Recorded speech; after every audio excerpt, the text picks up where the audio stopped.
ব্রিগেডে 5 লক্ষ কণ্ঠে গীতাপাঠ সম্পন্ন হয়েছে ইতিমধ্যেই। 700-র মধ্যে গীতার 158টি শ্লোক পাঠ ব্রিগেড ময়দানে।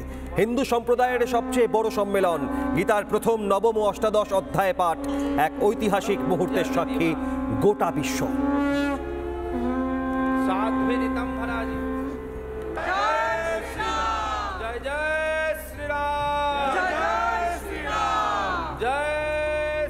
গোটা বিশ্ব এক ঐতিহাসিক মুহূর্তের সাক্ষী থাকলো আজ। রবিবার সূর্যের রশ্মি ব্রিগেড ময়দানে 5 লক্ষ কণ্ঠে গীতা পাঠ, 158 শ্লোকে মুখরিত ব্রিগেড ময়দান। গীতার প্রথম, নবম অষ্টাদশ অধ্যায় পাঠ 5 লক্ষ কণ্ঠে।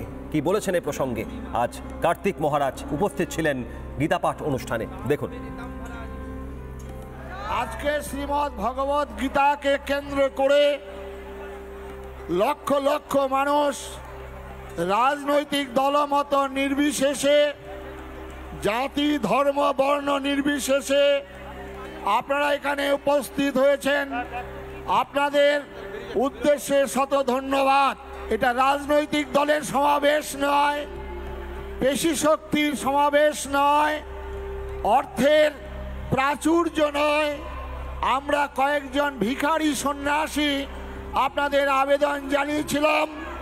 বাংলার ঘোরতর দুর্দিনে আমরা এখানে একত্রিত হয়েছি। আজকে বাংলার এই দুর্দিনে আমরা সমস্ত সাধু সন্ন্যাসী, আমরা শাক্ত বৈষ্ণব, আমরা শৈব, সমস্ত সন্ন্যাসীরা আমরা একত্রিত হয়েছি। আজকে বাংলার এই দুর্দিনে সমস্ত রকম মতভেদ ভুলে, রাজনীতি ভুলে আমাদেরকে একতাবদ্ধ হতে হবে। তাই একতাবদ্ধের আহ্বান শ্রীমদ্ ভগবত গীতার মধ্য দিয়ে আমরা জানিয়েছি। অন্যায়ের বিরুদ্ধে ন্যায়কে প্রতিষ্ঠা করা, অসত্যের বিরুদ্ধে সত্যকে প্রতিষ্ঠা করা, অধর্মের বিরুদ্ধে ধর্মকে প্রতিষ্ঠা করা। অর্জুন, অস্ত্র হাতে নাও, যুদ্ধ করো।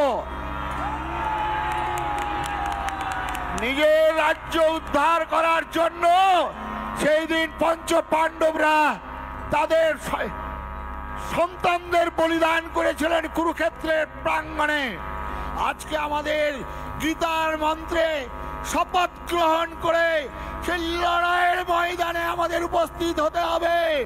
যারা পূর্ববঙ্গ থেকে পালিয়ে এসেছিলেন শিয়াল কুকুরের মতো, তাদের পূর্ববঙ্গের মানুষগুলোকে বলবো, আপনারা আপনাদের সন্তানদের বলুন, ওরে জেগে ওঠ, ওরে জেগে ওঠ। তোর পূর্বপুরুষের সেই রাজ্যটাকে ছিনিয়ে নেওয়ার জন্য এক হাতে অস্ত্র, এক হাতে শাস্ত্র, এক হাতে অস্ত্র, এক হাতে শাস্ত্র। আমাদের দেবী দুর্গা, মা কালী, ওই রামচন্দ্র, দেবাদিদেব মহাদেব, সবার হাতে এই অস্ত্র। এই মহাশক্তির সাধনা করিয়া তুমি দুর্বল হইবে। নানা ধরনের কন্টেন্ট দেখার জন্য লাইক করুন, শেয়ার করুন আমাদের ফেসবুক পেজ, সাবস্ক্রাইব করুন আমাদের ইউটিউব চ্যানেল। পাশাপাশি অন্যান্য ব্রেকিং নিউজের জন্য অবশ্যই চোখ রাখুন রিপাবলিক বাংলায়।